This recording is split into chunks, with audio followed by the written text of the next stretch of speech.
Today's episode of TNC Movie Nights is presented by Podgo. Podgo is the easiest way to monetize your podcast. They help by giving podcasters just like us a flat rate for ad space, so you always know what you're going to get when you have an ad presented by Podgo. You can apply today and be immediately connected to advertisers that will fit your audience. Just go to podgo.co, that's Podgo.co, and when you go there, there's a little box that says, "How did you hear about Podgo?" Make sure you let them know the movie night sent you.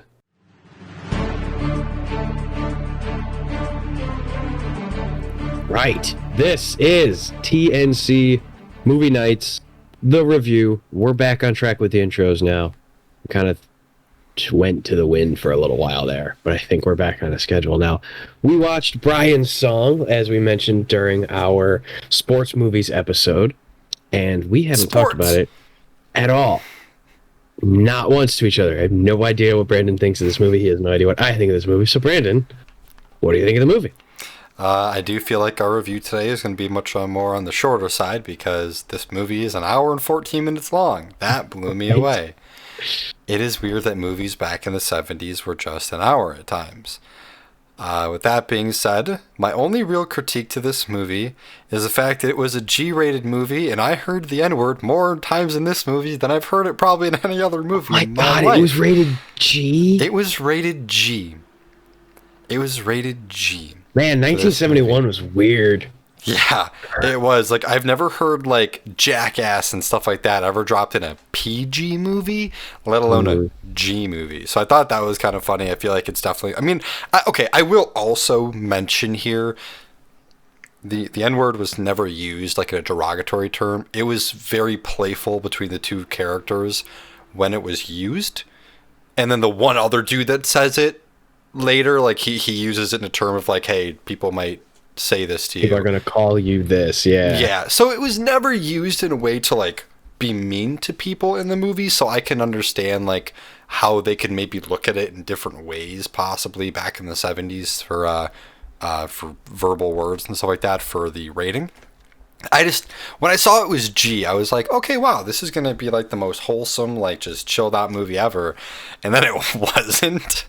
It was N-bombs and cancers. Yeah. Jesus. And I was like, wow, this should have been at least PG-13, like, minimum. Well, that didn't exist back then. So, I mean, that's just it. It's the same thing like you go and you watch Jaws and it's PG and you're like, whoa. But it just didn't exist. Yeah. And you know what's really funny is you're just talking about how this movie is an hour and 14 minutes long and it's just signed to the 70s and you have like, it was just the two extremes. And James Caan is the perfect example of it because he was in this movie that was an hour and 14 minutes long, and then the next year he was in The Godfather, which was about 4 hours long. That's it. That's what movies were. A freaking Disney short or a 6-part series. Yeah, and it is kind of funny, and I will actually mention, so I did look it up, from 1970 to 1972, because this movie was made in 71, the only ratings was G, GP for parental guidance, but it was like guidance for parental, whatever. For some reason. And then there was R and X. So there's only those 4 ratings. So yeah, PG-13 wasn't a thing yet, and GP, I'm assuming, was a little bit more vulgar of movies, kind of that, like, I don't know, borderline rated R type of stuff. So probably was the stand-in for PG-13 back then. It was either G, it was like, be careful, or it was R, or X, which barely happened. And now we don't even have X. It's like AO-17 or whatever is the new one. Or NC-17. NC-17, Sorry. Yeah, the AO is for video games. I don't remember. I think so. But yeah, it's interesting. So to dive into kind of like the meat and potatoes of the movie... I'm doing it again today. All right. There's a scene. I know there's a scene with potatoes in the movie, and it comes back at the end too, and it's really good. The movie's great. I'll be very honest. I really loved this movie. There wasn't a moment that I really didn't like. I thought everything was really good with it. I thought it was really cool to kind of see the dynamic back. Because when did this movie technically take place? In the 40s? It took place in 65. 65, okay, a little earlier. So it was kind of in the time of segregation and the everything that happened, and it was really cool kind of getting to see two people that clearly just like didn't give a crap about that stuff, and they're just like, yeah, he's my friend, like he's my brother, like I don't care about his color of his skin. So it was really neat seeing stuff like that at this time. So, you know, going back to 71, I'm sure there's plenty of movies in the 90s that you look back at and you're like, whoa, people were really racist when they made movies. And then something like this was made in 71, and you're like, wow, there were actually some like really great people back then. So it's like, it gives you hope. It definitely gives you some hope. The movie was very well made. It definitely felt like an older movie. I will say, though, like, it holds up. Like, there's nothing in the movie where I'm like, no, that just looks terrible. I mean, yeah, everything looks a little more grainy. And then the sports scenes, like, I think that they were actually taken from real life footage, I would assume. Like, that's what it looked like. Probably see the credit at the end. It said the Bears players staff as themselves. Yeah. And that was for the game footage, yeah. Yeah, so little things like that was cool. And, yeah, I mean, the movie was really fun. Like, just getting to see two people just, you know, form a bond who kind of had a little bit of, like, a anonymity, maybe? Is that the right word? Like, just a little, like, something against each other to start because they both wanted the starting job of the running back for the Chicago Bears, and then they became best friends, and, you know, at the end of it, it was definitely pretty sad. But Alex, what did you think?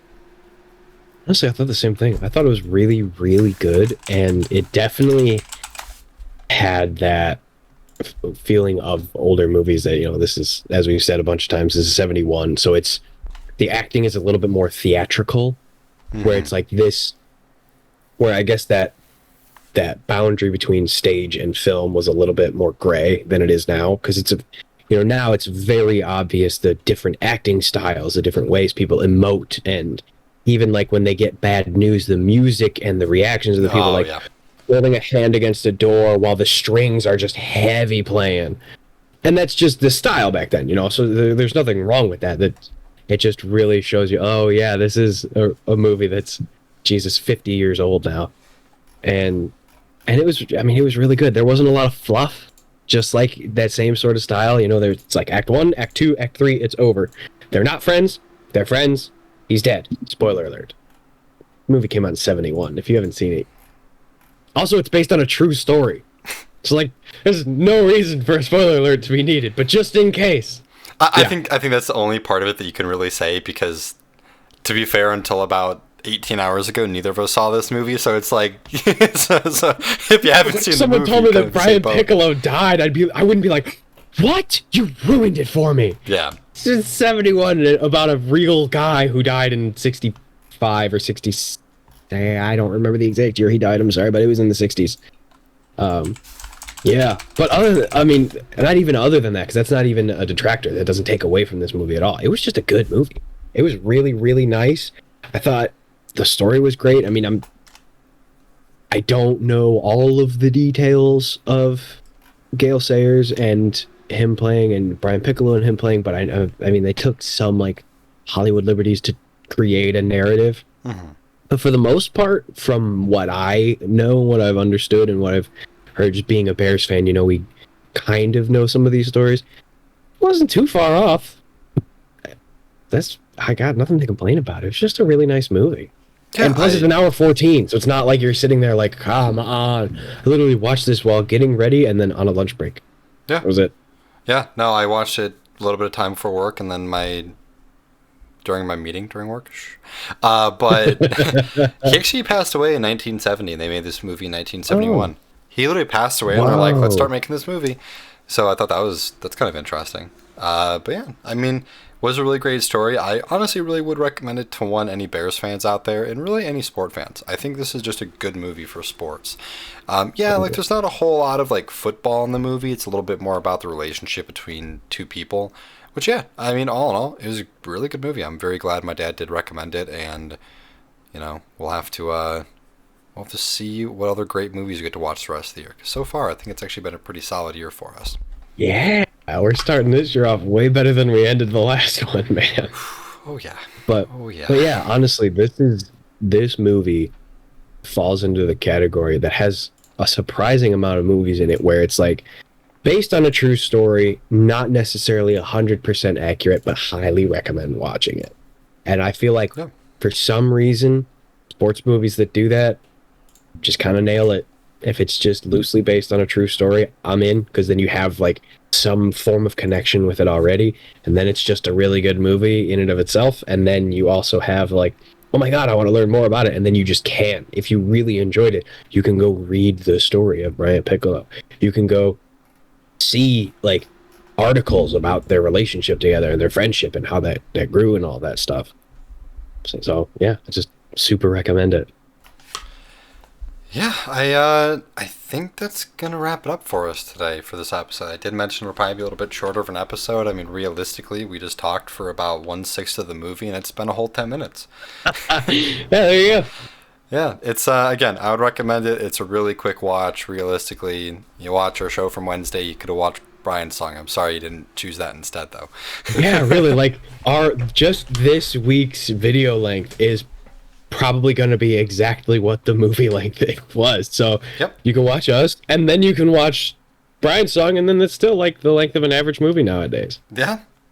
But also, while you're doing that stuff, Brandon, why don't you tell the people where they can find us? Yes, my address, 15, just kidding, okay. So you guys can find us real simply at thenerdchambers.com. It's in the description of Spotify, YouTube, all that stuff. Just go down there, click it, brings you to all of our different outlets and anything like that. You know, we have Instagram, Facebook, Twitter, all that good stuff. If you're listening to us on podcast platform, if you want to see our faces, we're on the YouTube. If you're on YouTube and you don't like our faces anymore, just go listen to us on Spotify. I get it. Just real simple TNC movie nights. We have a bunch of stuff coming up this month. It's going to be really exciting. We have, Valentine's next week. We got Pokemon anniversary the week after. We have a little something special for, and the last week is our watchathon. So it's going to be a really fun month. And again, thank you so much for everyone who tuned in this week. For sure. And there's a special place where they can find us on Sunday. That is, we will be joining the Casual Drink and Play podcast gang.